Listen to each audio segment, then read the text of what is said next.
Na'udzu billahi minasyaitonir rajim. Bismillahirrahmanirrahim. Assalamualaikum warahmatullahi ta'ala wabarakatuh. Alhamdulillahilladzi hadana lihadza wa ma kunna linahtadiya laula an hadana Allah. Asyhadu an la ilaha illallah wahdahu la syarikalah wa ashhadu anna Muhammadan abduhu wa rasuluh. Allahumma salli wa sallim wa barik ala hadzal nabiyil karim wa ala alihi wa ashabihi ajma'in. Allahumma aftah alaina futuhal arifin wa faqihna fid din wa 'allimna ta'wil wa hdina ila siratikal mustaqim ya ilahal alamin. Amma ba'd. Alhamdulillah yang saya muliakan Tuan Imam, Tuan Bilal, Tuan-tuan haji, ayahanda-ayahanda, puan hajah, ibu-ibu, sidang jemaah yang berbahagia sekalian. Alhamdulillah, kita bersyukur ke hadirat Allah Subhanahu wa taala dapat sama-sama kita hadir ke rumah Allah pada malam ini untuk kita laksanakan kewajipan kita sebagai hamba Allah selagi hayat di kandung badan. Alhamdulillah, solat fardu maghrib berjemaah di rumahnya ini. Yakinlah tuan-tuan, yakinlah ibu-ibu yang saya muliakan, ini merupakan jemputan Allah Ta'ala. Alhamdulillah, Allah izinkan, kan Allah jemput kita sampai kita selamat sampai ke rumah Allah ni untuk solat. Apa yang kita buat ni sebenarnya Allah izinkan, Allah jemput, Allah mudahkan. Kita boleh diri depan dia solat, kita boleh rokok depan dia, kita boleh sujud, kita boleh duduk sebentar ni sampai tunggu isyak. Masya Allah, satu amal soleh ini merupakan jemputan Allah, merupakan izin Allah, merupakan rahmat Allah, dan merupakan tanda kasih sayang Allah kepada kita. Alhamdulillah, kita tak ada istilah lain nak sebut melainkan Alhamdulillah, kan segala puji bagi Allah. Untuk Alhamdulillah, saya baru sampai ke tanah air hari Sabtu lepas. Alhamdulillah, daripada umrah. Alhamdulillah, cuaca sana agak panas lah. Sekarang dah kurang sikit, tapi kurang-kurang dia pun 42 degree 42, 43 lah. Bahang juga dah, bahang. Tapi sebelah siang je, malam okey lah insyaAllah. Sebab musim buah kurma sekarang ni. Musim buah kurma diperlukan panas. Jadi bila panas baru dia keluar buah kan. Masakan kurma tu masya-Allah, musim kurma Cuma hari ni bawa air zam-zam, minta maaf tak bawa kurma. Bawa air zam-zam je insya-Allah. Alhamdulillah, boleh rasa sikit insya-Allah nanti. Alhamdulillah. Jadi sidang jemaah sekalian, kita sambung insya-Allah malam ini kupasan tentang kitab Al-Hikam oleh Syekh Ibnu Athaillah As-Sakandari rahimahullah ta'ala, yang mana beliau mengatakan dalam hikmah beliau, man istaghraba an yunqidhahu Allah min syahwatihi wa an yukhrijahu min wujudi ghaflatihi faqad ista'jaza al-qudrata al-ilahiyyah wa kana Allah ala kulli syai'in muqtadira. Yang bermaksud, kata Syekh Ibnu Athaillah rahimahullah, barang siapa yang merasakan, yang beranggapan, yang menyangka atau merasa hairan, rasa pelik, rasa tak mungkin diselamatkan Allah Ta'ala daripada nafsu syahwatnya, atau dihindarkan daripada kelalaiannya, maka berarti dia telah memperlemahkan kekuasaan Allah Subhanahu wa Ta'ala. Saya ulangi, dia kata Syekh Ibnu Athaillah, dia kata siapa yang anggap, siapa yang sangka, siapa yang fikir, siapa yang rasa tak mungkinlah aku ni memang dah tenggelam dalam nafsu syahwat, aku ni dah jahat, aku ni dah degil, aku ni jahat, aku ni nakal, aku ni memang dah perangai syaitan. Tak mungkin jadi baik, tak mungkin jadi boleh berubah, tak mungkin itu, tak mungkin ini, tak mungkin jadi orang yang baik, anak yang baik, ayah yang baik, insan yang baik, mustahil. Kata Syekh Ibnu Athaillah, dia warning kita. Itu bermakna orang itu telah beranggap dia telah melemahkan kuasa Allah Subhanahu wa Ta'ala yang maha berkuasa. Yalah, bila kita anggap kita tak mungkin boleh dibantu Allah dalam menghadapi syahwat kita, nafsu kita, bermakna kita anggap nafsu lagi kuat. Sedangkan kita sebut Allahu Akbar, Allah Maha Besar, kan? Allah Maha Berkuasa. Siapa yang besar sekarang ni? Nafsu ke Allah? Syaitan ke Allah? Kita yang jahat ni ke Allah yang lagi besar? Kat situ. Jadi maknanya satu motivasi untuk pada kita supaya jangan anggap begitu, maksudnya jangan anggap bahawa kita ni tak mungkin boleh berubah, tak mungkin boleh selamat, tak mungkin boleh dibantu. Jangan anggap salah, anggapan yang salah, wrong. Kena buat X, salah. Jangan anggap begitu, sebab Allah Maha berkuasa. Allah Maha berkuasa, boleh bantu kita. Allah tetap bantu kita, insya-Allah. Wa kana Allahu ala kulli syai'in muqtadira. Sedangkan Allah Taala di atas segala sesuatu Maha berkuasa. Jadi maksudnya apa ni? Keyakinan kita terhadap takdir kuasa Allah tu, ya, yang demikian itu, jangan ada seorang pun yang patah harapan daripada rahmat Allah Taala. Ya, dah ragu-ragu walaupun bagaimanapun keadaannya. Tetapi janganlah pula mempermainkan atau meremehkan kuasa Allah tu. Gitu pula. Jangan pula kita anggap tak apa, macam main-main pula kan, pelekeh juga kan, pelekeh. Tak apa, hari ni kita buat puas-puas kan, dah degil, nanti tobat. Itu dah main-main pula. Itu dah mempelekehkan pula. Tak boleh. Maknanya manusia semua yang bersalah, semua berdosa. Ya, kita dah sebut awal lagi dah. Nabi dah sebut dah. Dulu kullu bani adam khata'un wa khairul khata'in at-tawwabun. Nabi dah beritahu dah, setiap anak Adam itu bersalah, berdosa. Tapi Nabi puji pula di kalangan orang berdosa itu siapa? Yang terbaik di kalangan orang yang berdosa bersalah itu ialah at-tawwabun, yang bertaubat. Sekarang ni maksudnya kita dah tahu bahawa kita ni manusia memang tak sunyi daripada kesilapan, kesalahan. Tapi apa yang kita perlu buat, apa yang kita wajib buat, dah tahu salah, ngaku salah, taubat, istighfar, cover balik. Dah lapar, cover dah balik, makanlah. Dah haus, cover dah balik, minum air.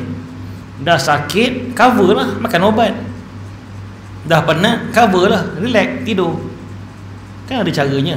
Dah rasa bersalah, ya minta ampun, stop, taubat, berubah, insaf. Itu je. Tapi kalau nak layan nafsu ni tuan-tuan, memang tak akan habis, tak pernah puas. Nabi kan kata manusia tak akan puas. Kalau dia dah ada satu lembah emas, tetap dia nak lembah yang kedua. Itulah manusia, tak akan pernah puas.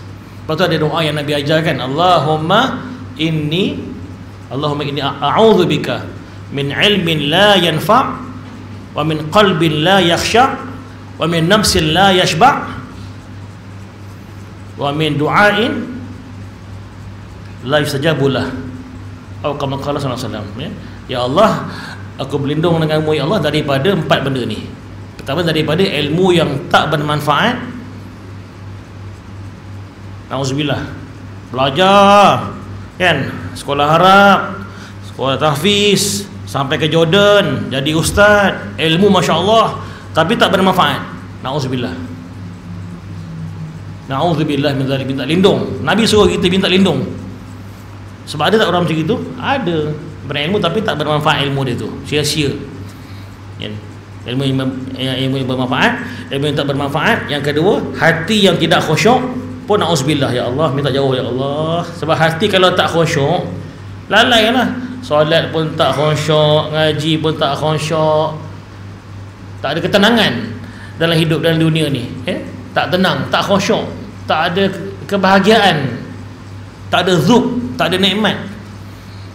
Jadi rasa tawa je, tak ada kemanisan iman, tak ada. Itu hati yang tak khusyuk. Kemudian nafsu yang tak kenyang-kenyang. Ni Nabi ajar minta doa ni, ya, nafsu, lindung daripada nafsu syahwat yang tidak kenyang-kenyang, tak pernah kenyang. Yang keempat, dan daripada doa yang tidak mustajab, tuan-tuan. Nafal doa tu, nafal. Cuba kita hafalkan ya. Allahumma inni a'udzubika min ilmin la yanfa' wa min qalbin la yakhsha' wa min nafsin la tashba' ataupun la yashba' wa min du'ain la yustajabu lah. Tak apa, itu bahasa Arab, bahasa Melayu pun boleh. Minta berlindung tuan-tuan daripada sifat-sifat tadi, yang sifat-sifat yang buruk tu. Jadi kata Syekh Zarruq rahimahullah berkata, summa jannatul muti' thalathah, jannatul muamalah bi'azamil minnah, wa jannatul futuh bi zuhuril karamah, wa jannatul hissiyah fid daril akhirah. Razaqanallah al-jami' biminni. Kemudian kata Syekh Zarruq, syurga itu, syurga orang yang mentaati Allah ni ada 3 jenis. Orang yang soleh ni bukan ada satu syurga je, ada 3 jenis syurga. Yang pertama, syurga ataupun nikmat ketika bermuamalah dengan besarnya kurniaan.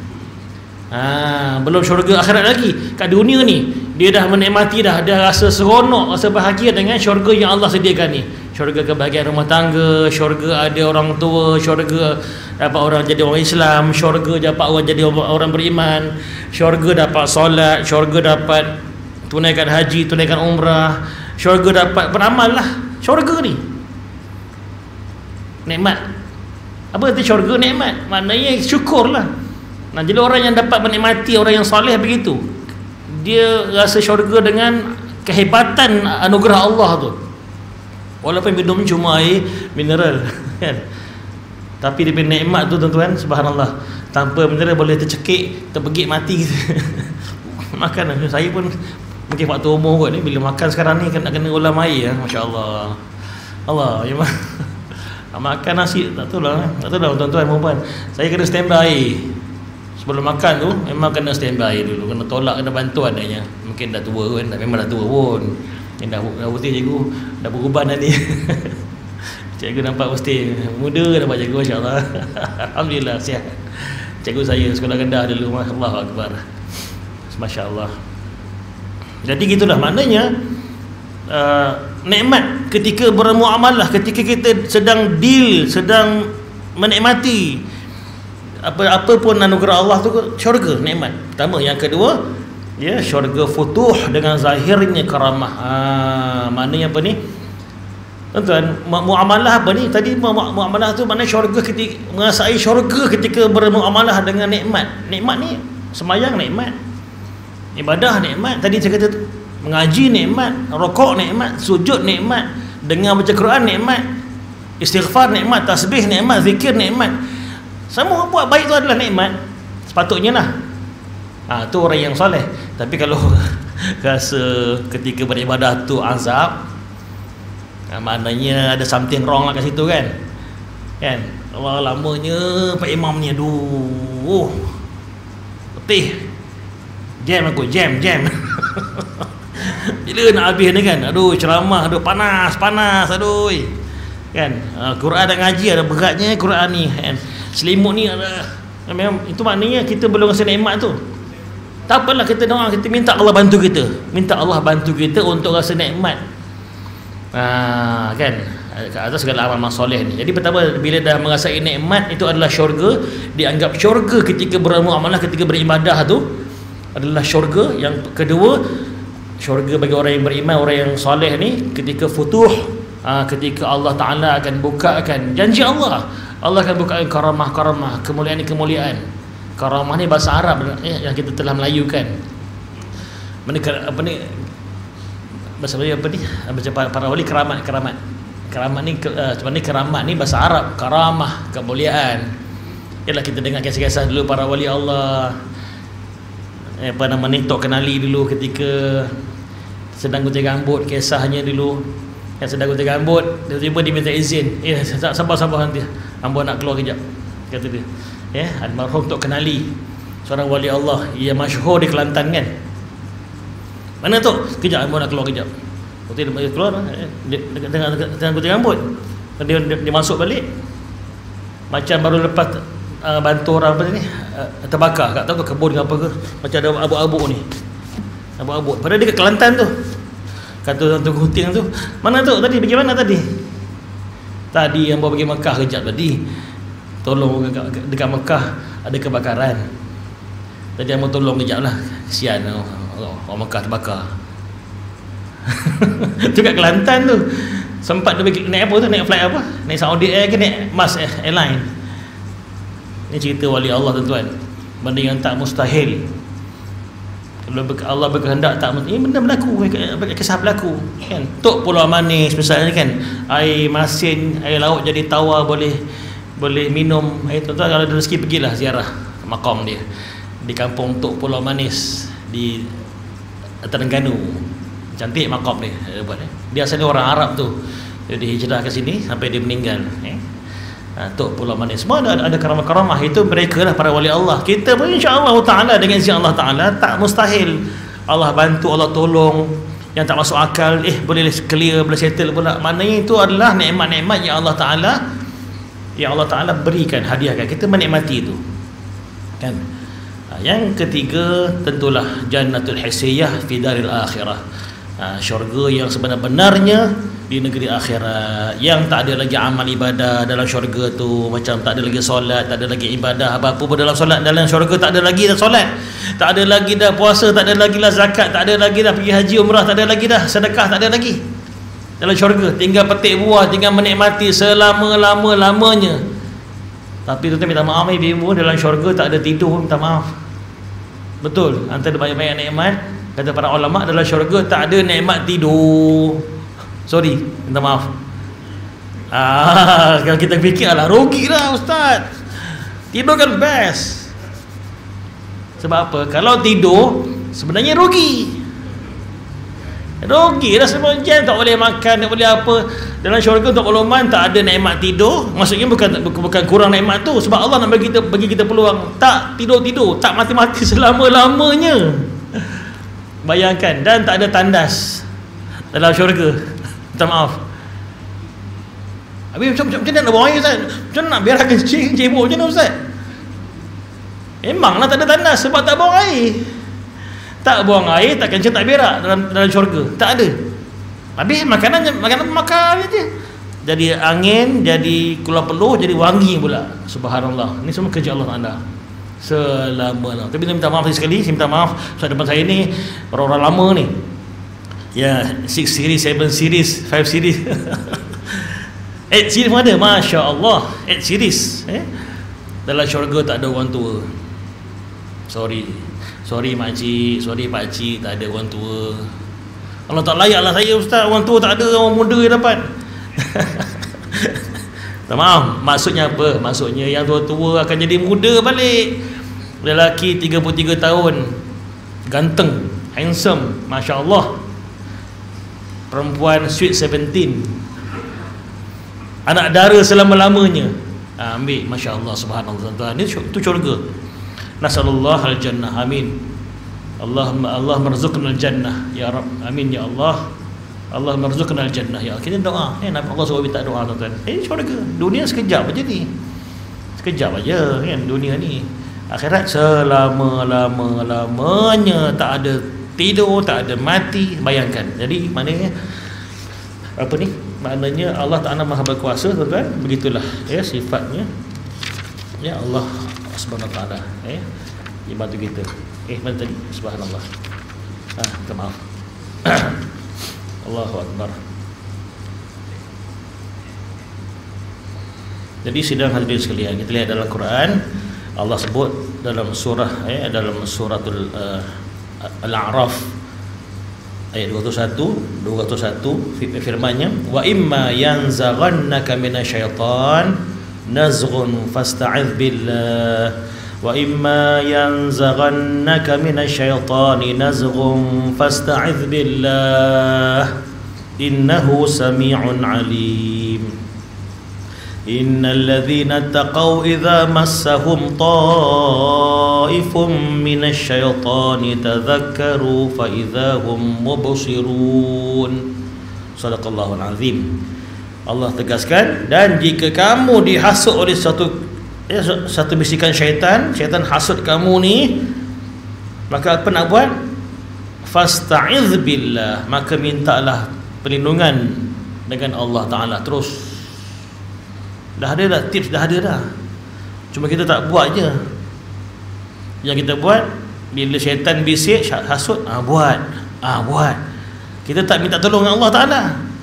Syaitan bisik, kita ikut je. Okey, best je. Best, cubalah, try. Padahal ada tips, ada panduan dah. Allah kata fasta'iz billah. Bila syaitan cuba nak bisik pada kamu, dan bisik ajak kamu buat jahat, ikut syahwat, Allah begitu, Allah perintahkan fasta'iz billah. Terus sebut a'udzubillahi minasyaitonirrajim. Cuba kita test, cuba sekali try test. Cuba try test 3 bahasa tu. Cuba try test Cuba dapat apa pun keadaan, kalau boleh cuba lawan. InsyaAllah ini sebab Allah yang beritahu ni. Bila kamu dibisik syaitan, digoda syaitan, dihasut syaitan untuk buat maksiat, terus cepat-cepat fasta'iz billah, mintalah tolong dengan Allah supaya berlindung dengan syaitan, berlindung daripada syaitan ni. A'udzubillahi minasyaitonir rajim, atau bacalah apa pun, wal'iyadu billah, atau ma'adzallah, atau bersebut Allah, okey, Allah tolong, kita minta Allah tolong aku ya. Allah beritahu innahu sami'un alim, sesungguhnya Allah Maha mendengar lagi Maha mengetahui. Kan Nabi dah beritahu kalau kamu marah antara pintu syaitan, kan? Marah ni antara pintu syaitan yang paling mujarab, suka dia. Bila orang bila marah, mana peduli, dia tak kira siapa pun, marah tak peduli pun, ustaz ke, siapa ke, lupa dah, geram, tak kira kan. Tak kira depan Kaabah ke, ya, balik haji ke. Saya pernah jumpa dulu balik haji tu, masa dekat Jordan, balik haji dalam flight, kepala botak lagi kepala dalam flight, bergaduh, Arab bergebut, dapat seat, dapat letak beg, dia bergebut. Masya Allah, dia panjat kursi tu sampai ke sana.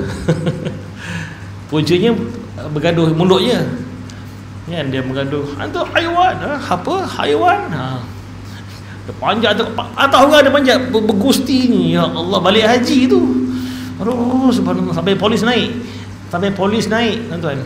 Itu dululah. Yang terbaru ni, yang flight kita MAS tu, MAS kan, MAS nak terbang ke Sydney, ke Australia tu, yang kita patah balik ke daripada Sydney nak ke Malaysia, patah balik ke Sydney balik.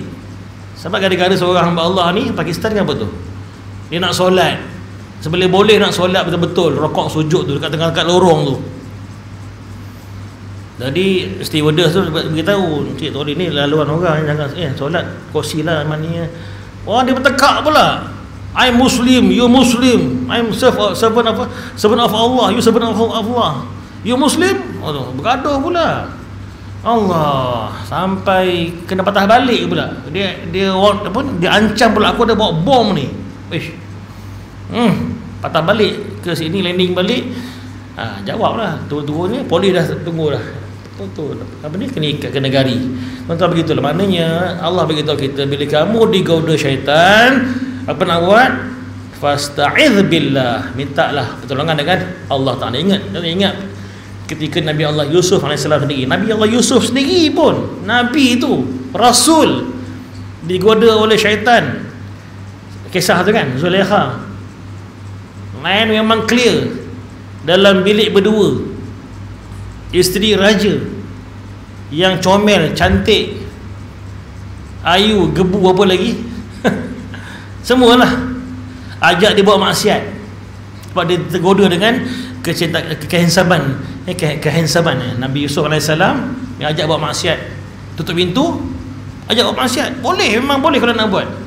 Raja pun tak ada, tapi Nabi Yusuf tak nak. Tapi mula-mula Nabi Yusuf pun tergoda juga. Walaqad hamma bihi wa hammat biha. Walaqad hammat bihi wa hamma biha. Ayat Quran kan. Allah beritahu, sesungguhnya perempuan itu telah cenderung, maknanya cenderung pada Yusuf, dan Yusuf pun cenderung pada perempuan tu. Dan kalau tidak kerana rahmat kami, Allah kata, dia akan akan rosaklah, akan terjerumuslah dalam maksiat tu. Tapi apa yang Nabi Yusuf buat? Dia terus sebut, dia tak nakkan, dia lari, dia cuba lagi. Padahal dia pun minat juga, manusia, dia bukan malaikat, tapi dia cuba lagi, dia cuba nak dakwah, lawak lagi sampai dia kata apa? Ma'adallah. Tu perkataan. Itu selain daripada kita sebut a'udzubillah tu, tuan-tuan, kita boleh sebut ma'adallah. Cuba sebut ma'adallah. Cuba ma'adallah pun boleh. Begitu perkataan tu yang Nabi Yusuf sebut ayat Quran tu. Ma'adallah, maknanya apa? Dalam bahasa kita, mayday. Bantuan, tolong ya Allah. Ma'adallah, tolong aku ya Allah. Kan kita boleh amalkan perkataan tu. Kan tuan, memanglah kalau kita ikut logik, kalau kita rasa hati, kita ada peribahasa kan, kalau ikut hati apa, mati, ikut rasa binasa, ikut nafsu lesu, ikut iman dah aman, insya-Allah kan, insya-Allah. Tadi Allah beritahu lagi, innal ladzina taqaw idza massahum ta'ifun minasyaitan tadhakkaru fa idza hum mubsirun. Dan apabila orang yang bertakwa tu, apabila mereka disentuh oleh imbasan syaitan, ramai ni syaitan cuba nak rosakkan dia, terhasut oleh syaitan tu, dibisik syaitan,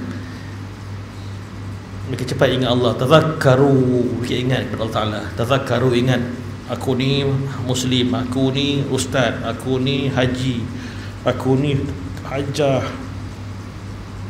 aku ni anak si fulan, aku ni ayah si fulan, aku ni ibu si fulan.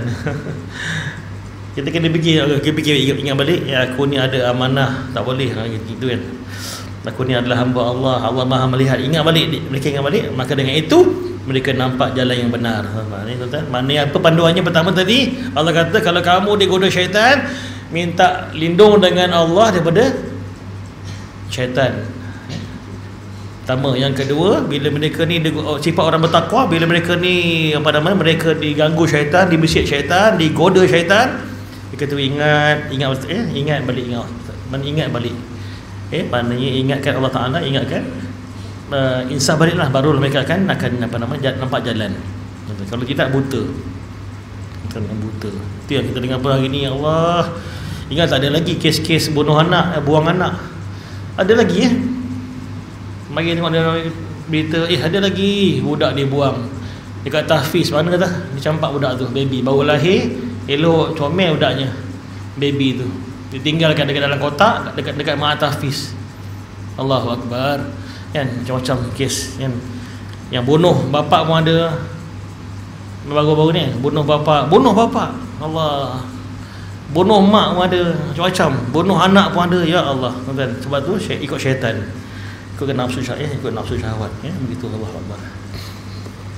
Tadi kita lihat surah yang lain, surah Az-Zumar, Allah sendiri menegaskan, Allah memujuk kita ni, qul ya ibadiyalladzina asrafu ala anfusihim la taqnatu min rahmatillah innallaha yaghfirudz dzunuba jami'a innahu huwal ghafurur rahim. Surah Az-Zumar ayat 53. Katakanlah wahai Muhammad, hai hamba-hambaku yang telah keterlampauan, yang telah terlanjur menjerumuskan diri berbuat maksiat dan dosa, jangan kamu putus asa, putus harapan dari rahman Allah. Sesungguhnya Allah sanggup mengampunkan semua dosa. Sungguh Allah Maha Pengampun lagi Maha Penyayang. Allahu Akbar. Itu subhanallah ya. Dalam kitab Targhib wa Tarhib tu ada sebuah kisah pengislaman. Kisah pengislaman apa tu? Nama tu Lu'lu' tapi bukan apa. Abu apa tu? Yang hamba abdi yang baling tombak dekat Sayyidina Hamzah tu. Saya lupa nama dia tu. Orang hamba abdi, orang hitam yang diupah oleh Hindun. Hindun kan upah dia. Kau pergi bunuh Hamzah ni. Robekkan hati dia, jantung dia, dada dia, bagi aku. Ambil, putuskan jantung dia, bagi aku. Hindun. Dia marah sangat dah kan. Jadi berlakulah ketika mana? Perang Uhud. Tepat dia kena, tepat kena Hamzah, syahid.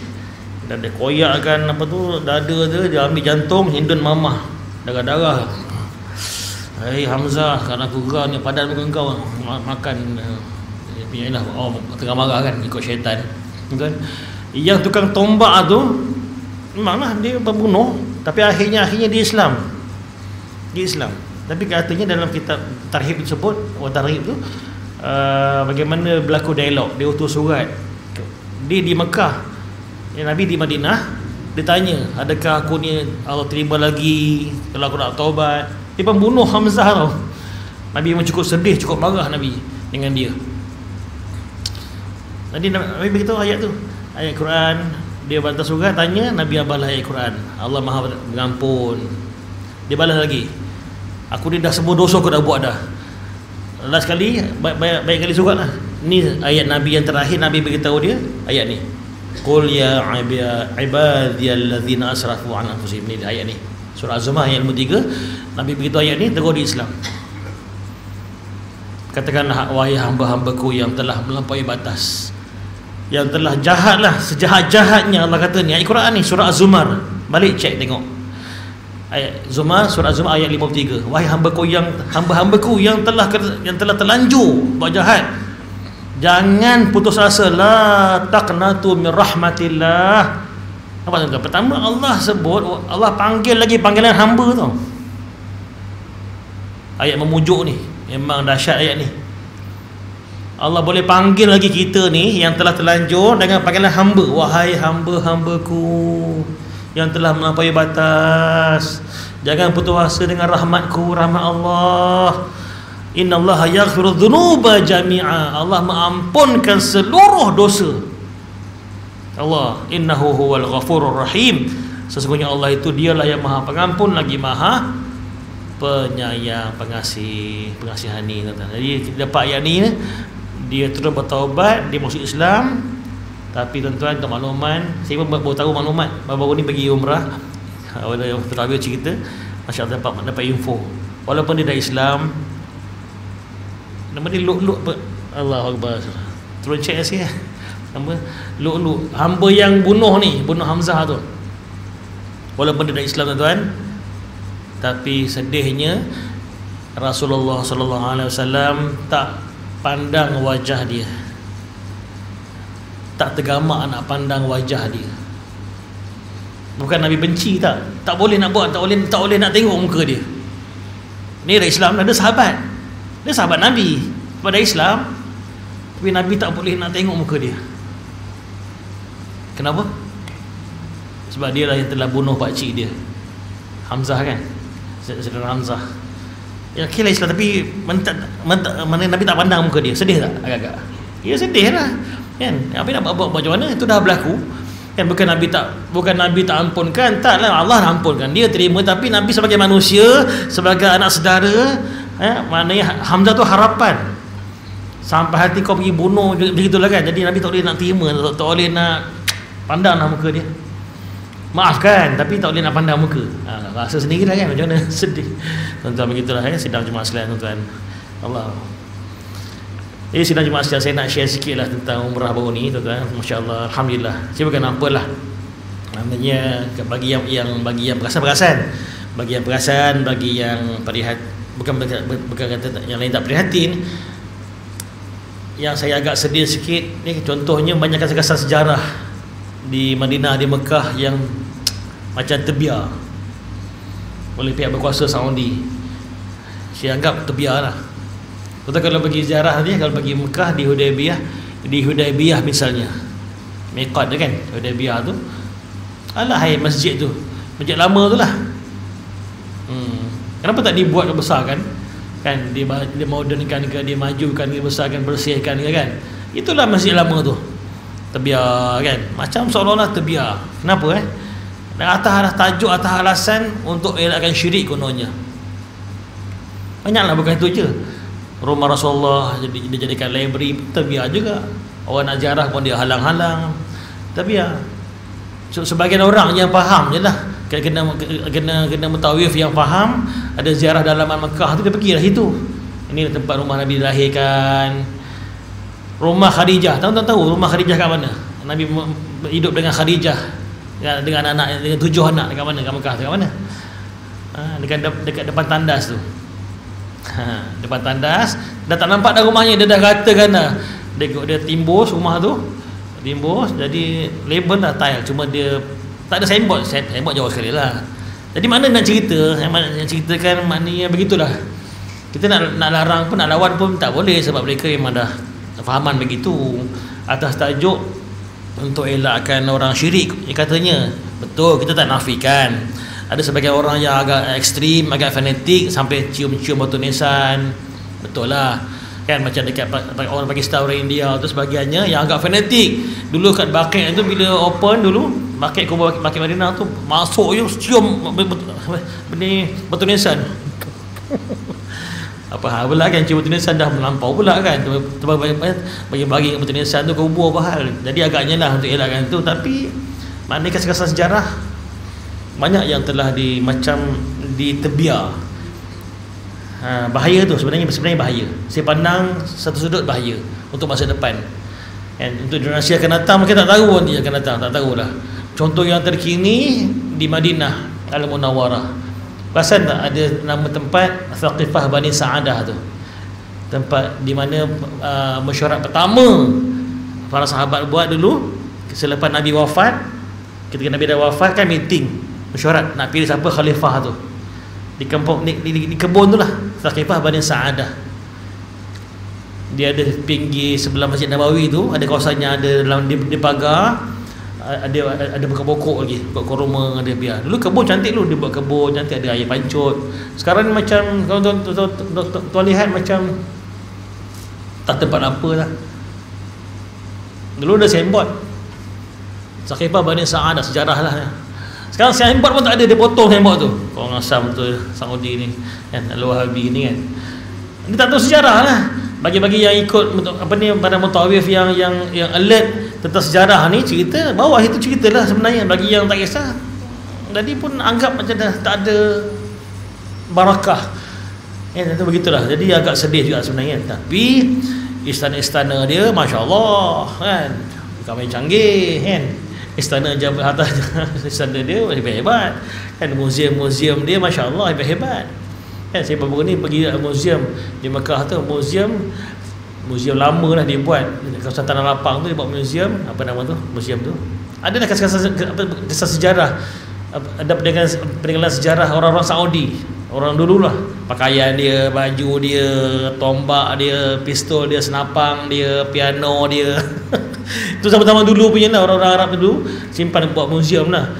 Ya bagus, tapi di manakah kisah-kisah sejarah Rasulullah, para sahabat, rumah Rasulullah dilahirkan, kenapa terbiar begitu? Muzium kau buat, bukan main canggih kan, ajak orang tarik pergi ziarah pelancong kan. Madinah tu muzium dia kena bayar lah. Tapi rumah Rasulullah, tempat Nabi dilahirkan, apa dibiarkan? Turun jawab. Rumah Fatimah binti Husain, cucu Rasulullah di Madinah, terbiar tuan. Bahkan diruntuhkan, tinggal sebahagian rumah tu, rumah asal tu diruntuhkan, terbiar. Dulu kat Madinah tu ada perigi situ. Dulu air kering. Tadi Fatimah binti Husain, cucu Rasulullah tu, doa kan, buat ada minta orang galikan perigi, keluar air perigi, keluar air itulah. Rasanya sebiji sama macam air Zam-Zam dekat Mekah.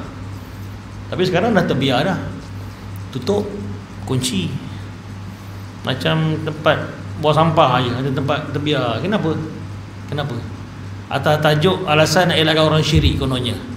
Itulah benda-benda yang kita kena ambil perhatian lah sebenarnya. Itulah yang berlaku. Tapi apa boleh buat, apa boleh buat. Mereka ada kuasa kan, mereka ada power, and cakap lebih tak boleh, kena tangkap nanti. And syekh-syekh mereka pun di Saudi ramai kena tangkap. Tak boleh tegur, tak boleh apa. Tapi satu sudut baik pula sekarang ni, bila King Muhammad bin Salman ni, anak dia yang ada kuasa sikit ni sekarang ni, bagusnya pula dibangunkan balik kawasan apa dekat Hudaybiyah yang dah terbiar tu, dia bangunkan balik. Dia ada dah buat signboard, dia nak bina balik. Bagusnya pula. Maknanya dan maknanya agak bebaslah kita bagi ziarah tu. Dulu tak boleh, langsung tak boleh ziarah, dulu tak boleh apa. Sekarang dah boleh, maknanya bolehlah. Mudah-mudahan ada hikmah. Kita doalah semoga apapun. Itulah sedikit senario tentang yang berlaku di Arab Saudi, tempat bersejarah tu kan, Mekah dan Madinah Al-Munawwarah. Jadi sidang hadirin sekalian, artinya dalam usaha kita dalam menghadapi godaan syahwat ini, nafsu ni, kita kena minta tolong Allah Ta'ala, minta bantuan Allah Subhanahu Wa Ta'ala supaya kita akan menang. Jangan anggap, tadi tu kata, jangan rasa heran, jangan rasa pelik Maknanya jangan sampai rasa putus asa lah, maksudnya bahawa kita tak boleh nak urus diri kita, tak boleh berubah, jangan. Sebab Allah beritahu jangan putus asa dengan rahmat Allah Ta'ala, begitu. Wallahu a'lam. Kemudian seterusnya kata Syekh bin Athaillah, rubbama waradati dhulum, dhulum alayka liyu'arrifaka qadra ma manna bihi alaik. Ada kalanya ada kalanya kegelapan-kegelapan, dosa, maksiat dan syahwat itu tiba padamu. Kenapa? Untuk mengingatkan kepadamu kebesaran nikmat yang diberikan Allah kepadamu. Tuan-tuan, ini ada hikmahnya juga. Dosa yang kita telah lakukan itu, hikmahnya apa? Kita akan rasalah nikmat, betapa nikmatnya iman dan amal soleh. Orang yang tenggelam dengan dosa tahulah dunia kegelapan, dunia hati tak tenang, tak tenteram, orang benci, Allah benci. Jadi bila dah pernah ada pengalaman tu, bagus juga lah. Maknanya bagus apa? Bagus supaya kita sedar Allah, nikmat amal soleh, nikmat surau masjid, nikmat bergaul dengan amal soleh, kan? Ini tu hikmah. Okay, kita sambung insya-Allah selepas azan insya-Allah taala. Wallahu a'lam bishawab.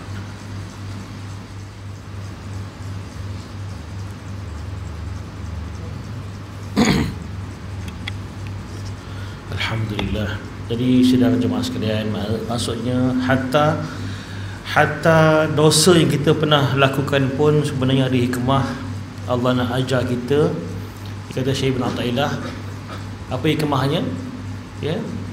Hikmahnya antaranya kita dapat merasai betapa nikmatnya kemanisan iman dan ketakwaan dan amal yang soleh. Bila dah tenggelam, dah terjebak dengan dosa, dah kena pun hukumannya, Allah hukum kita cash ke, maknanya kita dah terima dah padahnya dan merasai dah azabnya dosa tu. Bukankah kita akan rasa nikmat kan amal soleh tu, akan merindui suasana kan keimanan ketakwaan tu kan. Maknanya hikmah jugalah. Hikmah juga. Jadi maknanya taubatlah jalan keluar. Taubatlah jalan keluar. Kita lihat ketika seorang alim Al-A'mashi, ketika dia sedang nazak, ketika sedang ingin akan meninggal dunia, anak dia menangis, sekeliling dia menangis ya. Dan dia kata, wahai anak-anakku, janganlah kamu menangis. Demi Allah, kata dia, kata Tuhan selain dia, saya tidak pernah terlambat takbiratul ihram bersama imam solat berjemaah tu selama 60 tahun. Allahu Akbar. Maknanya dia bukan di cerita tu nak sombong, bongkak, tak, nak cerita pada anak-anak itu betapa penting solat berjemaah. Orang dulu hebatnya. Anak dia nangis. Dia sedang nazak tu nak meninggal tu. Tapi dia kata jangan nangis lah. Maknanya dia dah bersedia untuk menghadapi kematian tu dengan amal soleh dia. Ibnu Idris pula, seorang ahli zuhud, dah ahli ibadah, ada mengatakan dalam kitab dalam kitab ada mengatakan kepada anak-anak dia, Ibnu Idris kata dia, yang sedang menangis juga ketika dia sedang nazak tu, sedang sakit. Dia kata, wahai anakku, bertakwalah kepada Allah, janganlah kamu derhaka kepada Allah dalam rumah kita ni. Demi Allah, saya telah ataupun ayah telah khatamkan Quran dan rumah kita ni sebanyak 4,000 kali. Dan rumah ni, Allahu Akbar. Mana tuan-tuan, begitulah sedang dan sekalian. Artinya dalam kita menghadapi kehidupan ini, Allah ajar kita bila kita dah bersalah, berdosa, jangan putus asa, kita bertaubat dan cover balik. Fa'atbi'is sayyi'ata al-hasanah. Ikutilah kejahatan dengan kebaikan. Allah akan padam dan Allah akan gantikan kejahatan tu dengan kebaikan. Subhanallah. Bukan setakat Allah ampun dosa. Bukan setakat Allah ampun dosa. Pertama, dosa terpadam, Allah ampunkan. Bahkan Allah ganti dengan amal yang soleh pula. Padahal kita bertaubat je pun. Begitulah mana baik yang Allah Ta'ala, tuan-tuan. Jadi mudah-mudahan kita semua insya-Allah Ta'ala dapat mengambil iktibar, saya sendiri, tuan-tuan, untuk kita sama-sama sentiasa bergantung dengan Allah Ta'ala dalam kita mengolah diri kita ni sebagai hamba Allah, tuan-tuan. kita tak akan berjaya kalau kita hanya bergantung diri sendiri untuk lawan nafsu kita ni. Tak akan berjaya. Hanya dengan Allah sajalah jawapannya yang kita akan diberikan kekuatan untuk berhadapan dengan musuh-musuh kita, syaitan dan sebagainya. Itu tuan-tuan, Allah sajalah yang boleh bantu kita, insya-Allah taala. Jadi kita jangan putus asa, walaupun kita ni dah tenggelam macam mana pun, tetap Allah beri peluang. Bahkan Allah berbangga pula dengan hamba yang bertaubat.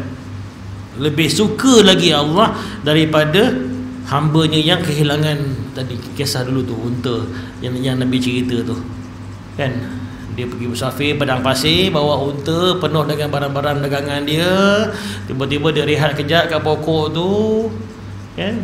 Dia terlupa nak ikat unta dia. Tiba-tiba dia sadar-sadar, bangun tidur, tengok unta dia hilang. Ya Allah, dia punya takut, dia punya risau. Dia cari keliling padang pasir, tak ada. Mana unta aku? Mati habis aku. Ya Allah, Habibi dia punya tension macam nak mati.